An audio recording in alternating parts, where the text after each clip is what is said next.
வணக்கம் மைடிய மக்களே. டேஸ்ட்டாக சட்டுன்னு ரவா கிச்சடி எப்படி செய்யலான்னு பார்க்கலாமா?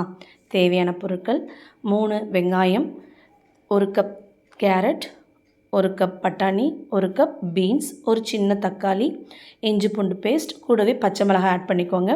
எண்ணெய் காஞ்சதும் கடுகு, கடலைப்பருப்பு, கூடவே முந்திரி பருப்பு ஆட் பண்ணிக்கிட்டு வெங்காயத்தையும் ஆட் பண்ணிக்கலாம். அவங்க கூடவே கருவேப்பிலை, பச்சை மிளகாய் ஆட் பண்ணிவிட்டு வெங்காயம் கண்ணாடி பதம் வந்தோடனே எடுத்து வச்சுருக்க தக்காளியை போட்டுட்டு இஞ்சி பூண்டையும் போட்டுக்கோங்க. பச்சை ஸ்மெல் போனோடனே எல்லா காய்கறிலையும் ஒன்றா போட்டு நல்லா இப்படி அப்படின்னு சொல்லிட்டு கிளறிட்டு தேவையான அளவு மஞ்சத்தூள், உப்பு போட்டுட்டு தேவையான அளவு தண்ணியோட ரேஷியோ எதுவும் இல்லைங்க. ஏன்னா கிச்சடிக்கு குழஞ்சிருந்தால் தான் நல்லாயிருக்கும். ஸோ தண்ணி எக்ஸ்ட்ரா இருந்தாலும் ஒன்றும் பிரச்சனை இல்லை.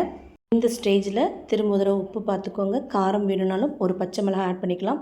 மூடி போட்டு கொதி வந்த உடனே நம்ம வறுத்து வச்சுருக்கிற ரவையை கொஞ்சம் கொஞ்சமாக ஆட் பண்ணி கட்டிகள் இல்லாமல் நல்லா கிளறி விட்டுட்டு ஒரு மூடி போட்டுட்டு ஒரு 5 to 10 minutes அப்படியே சிம்மில் வச்சிட்டோம்னா ஓப்பன் பண்ணி பார்த்தா நம்ம டெலிஷியஸ் ரவா கிச்சடி ரெடி.